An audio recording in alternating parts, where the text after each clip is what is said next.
தளபதி அடுத்தடுத்து அரசியல்ல அதிரடியான முடிவுகள் எடுக்க ஆரம்பிச்சிருக்காரு. அந்த வகையில ஒரு தரமான சம்பவம் பண்றதுக்கு தளபதி இப்போ தயாராயிருக்காரு. சோ அது என்ன அப்படிங்கறத பத்தி இந்த வீடியோல பார்க்கலாம். பரந்தூர் விமான நிலையம் அமைக்க எதிர்ப்பு தெரிவிச்சு ஏகனாபுரம் கிராம மக்கள் தொடர்ச்சியா போராட்டத்தில் ஈடுபட்டு வராங்க. சோ போராட்டத்தில் ஈடுபட்டு வர மக்களை தளபதி நேர்ல சந்திக்க போறாரு அப்படிங்கிற மாதிரி ஒரு அப்டேட் பாத்தீங்கன்னா கிடைச்சிருக்கு. அதாவது காஞ்சிபுரம் மாவட்டம் பரந்தூர் பகுதியில் சென்னையோட இரண்டாவது விமான நிலையம் அமைப்பதற்கான பணிகள் தொடங்கியிருக்கு. இந்த விமான நிலையம் சுமார் 5746 ஏக்கர் பரப்பளவுல அமைக்க போறாங்க அப்படிங்கிற மாதிரி சொல்லப்படுது. பட் இந்த இடத்துக்குள்ள ஏகப்பட்ட கிராமங்கள் இருக்கு, ஆயிரக்கணக்கான வீடுகள் இருக்கு, மக்கள் வசிச்சு வராங்க. சோ இதனால விமான நிலையம் அந்த இடத்துல அமைக்க கூடாது அப்படின்ட்டு கிராம மக்கள் எதிர்ப்பு தெரிவிச்சு போராட்டத்துல ஈடுபட்டு வராங்க. ஆனா மக்களோட போராட்டத்தை கண்டுக்காம தொடர்ந்து வேலைகள் நடந்துகிட்டு இருக்கு.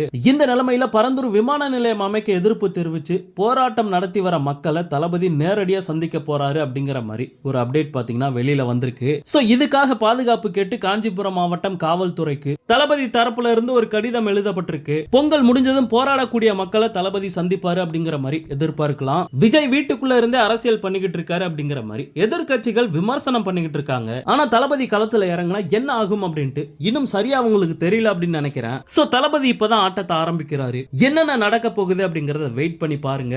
ஓகே நண்பா, தளபதி தீவிர அரசியல்ல இறங்க போறாரு. இத பத்தி உங்களுடைய கருத்து என்ன அப்படிங்கறத ஷேர் பண்ணுங்க. இந்த மாதிரி தளபதியோட எல்லா அப்டேட்டுமே மிஸ் பண்ணாம பார்க்க நம்ம சேனலை சப்ஸ்கிரைப் பண்ணி சப்போர்ட் பண்ணுங்க. தேங்க்யூ.